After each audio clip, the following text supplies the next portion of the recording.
Rev up your engines!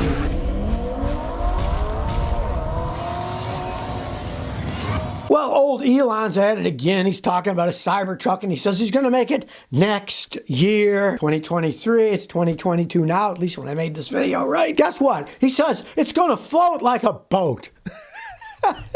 And he says it's going to be the best vehicle they ever made. He sounds like P.T. Barnum. Come in, say the miracles of the world. Just pay me money. And here's what he says about the Cybertruck. One, it's all his idea of it, but even his idea sounds kind of ridiculous. And I quote, Cybertruck will be waterproof enough to serve briefly as a boat. Okay, what does that mean? Briefly, 5 minutes, 10 minutes? You're in the middle of something and then it sinks down? I mean, what a stupid idea. Use it like a boat. He didn't say whether it's going to have propellers on it like that crazy East German one that they made ages ago. They actually did have propellers. Go on land and it could go on the water really slow with little propellers on them.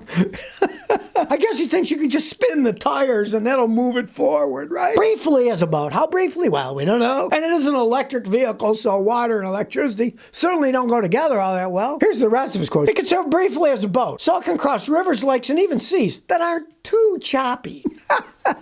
Interestingly enough, Tesla isn't taking orders for Cybertrucks in Europe or in the Asia Pacific. Their order option on their page on the internet there no longer exists where you push it says order. Instead, you push it and says get updates. It gives you updates on it instead of ordering it. What's up there? Who knows? You know? But you can still order it in the United States and Mexico. Maybe he figures they're too smart over there, but they're dumb enough here and in Mexico they'll actually put an order in for the thing. Floating Cybertrucks now, little boats for a while, whatever that means. Well, you know, they're trying to capture carbon, take it out of the atmosphere, and one of their ideas is to inject it in these salt domes, right? Well, guess what? The people in Louisiana don't like the idea. They say, hey, it might be dangerous, it might crack things, it might break, and they don't want it in their neighborhood. The Livingston Parish Council in Louisiana had a meeting and people started complaining. We don't want this in our neighborhood. And of course, the people there are complaining. They're saying they're putting us all under wraps and you're hiding everything so the big companies can rush in and make money. That's what always happens anyways. The guy in Louisiana said, the project is moving way too fast. They run in here with big money talk. Bully, bully, bully our communities. Who knows? Maybe the crack blow. You've seen those things if you watch any of the YouTube videos. That one, like it was in Louisiana too, that they drilled a hole in it and then it hit in the mine shaft and the whole thing collapsed and went down and then it filled up again with water as a deeper lake. I mean, nobody knows the ramifications of any of this stuff. We got this big salt dome. We might as well put use to it, throw some crap in it, yeah? I mean, if you know anything about history, before they blew off the first atomic bomb in New Mexico, they said there was like a 1 in 100,000 chances that the Earth's atmosphere would spontaneously combust and we all be killed. But they thought, oh, what the heck, it's worth the worth. Blow that baby up and see what happens. Luckily, the atmosphere did not self-ignite and we're still here, yeah? Who knows what the ramifications of any of these things are? Then when it doesn't work, they say, well, you know, it sounded like a good idea. I guess we were wrong. Darren says, trade in your old Matrix.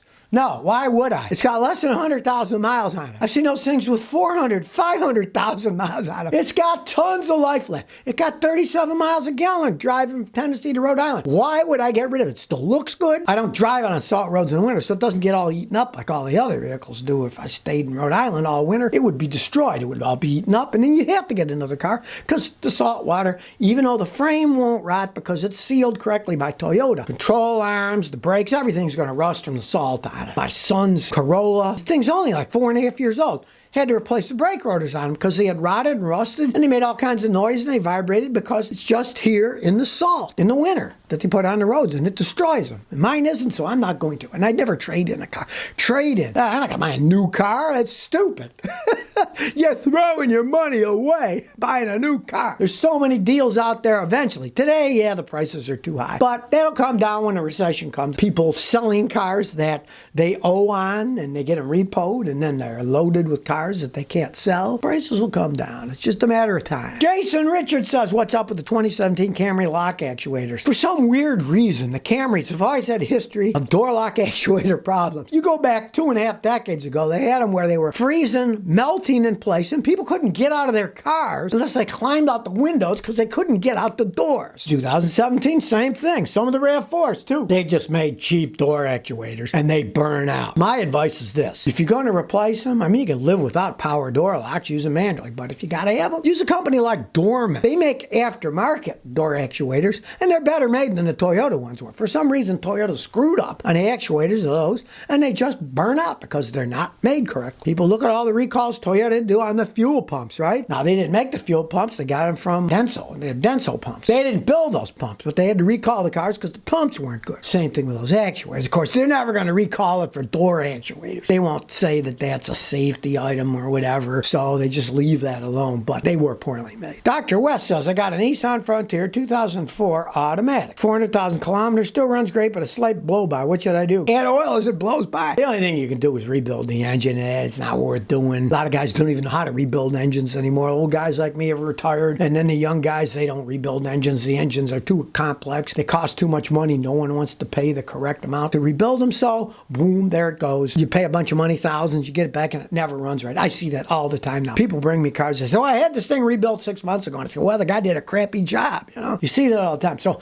I would just live with it, keep the oil in it, and keep changing the oil. Some guys will say, it burns a lot of oil. I don't have to change the oil ever, you know? I just keep adding new. No, there's still sludge in the bottom. You still want to change the oil every 5,000 miles if you use synthetic oil. You still want to change the oil. Just keep it clean and add it as it goes, because rebuilding it is just too much money. Brick and Play says, what's a good first car, Scotty? The cheapest car you can find that still runs and shifts good.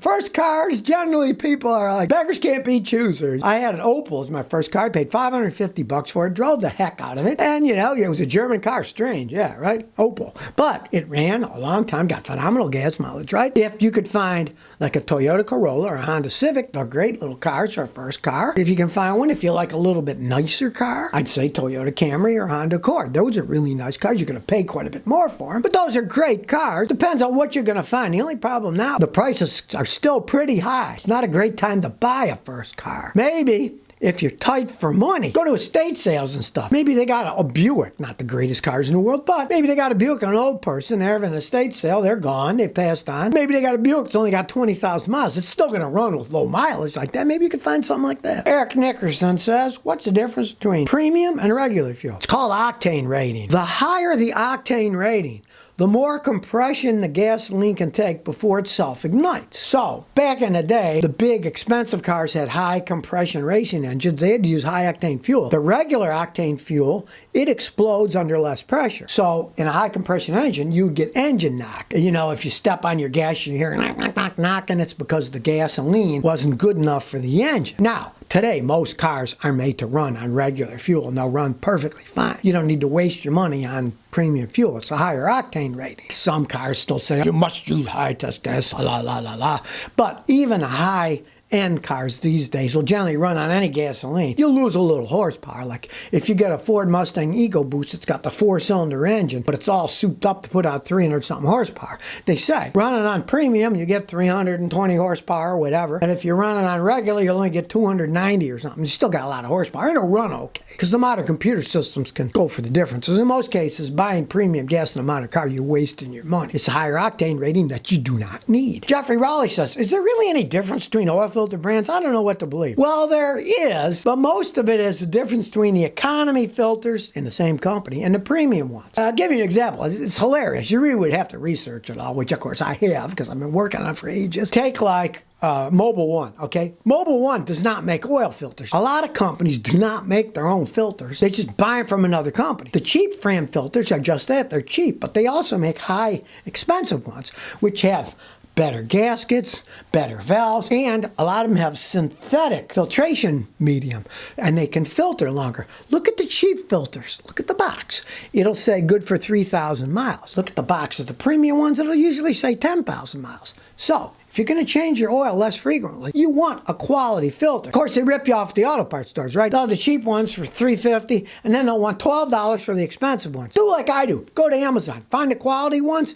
Buy them on Amazon. You're going to get them cheaper. Buy 3 or 4 at a time and do it yourself like I do. You get the right filter. It'll be done correctly, and you don't have to waste money. Because when it's premium, everybody always charges you more. You can generally buy the stuff yourself cheaper and do it yourself than Pay somebody who's going to mark everything up. Avancito Gallardo says, how regularly should I change my cabin air filter? It depends where you live, how dirty and dusty it is outside. I can't answer that one, you know? The funny thing is, it seems to be a lot cleaner here in Rhode Island than it is in Houston. Here in Rhode Island, I check the filters and they don't get that dirty. And that's because here I got a garage. In Houston, it lived under a tree, so all that crap got inside it. It depends where you park, how dirty the atmosphere is. Find where yours is. They're so easy to check. You just pull them out. Now, let's say you live by where there's trees and stuff. Check it, you know, once every few months. And then you can get a vacuum. You can just suck off the crud and put it back in again. If it's just got leaves and crap, they just sit on the top. If you live, say, in the desert where it's always sandstorms, yeah, you're going to have change all the time to get filled with sand. So it all depends on where you live and where you park your car, too. That makes a big difference. So if you never want to miss another one of my new car repair videos, remember to ring that bell.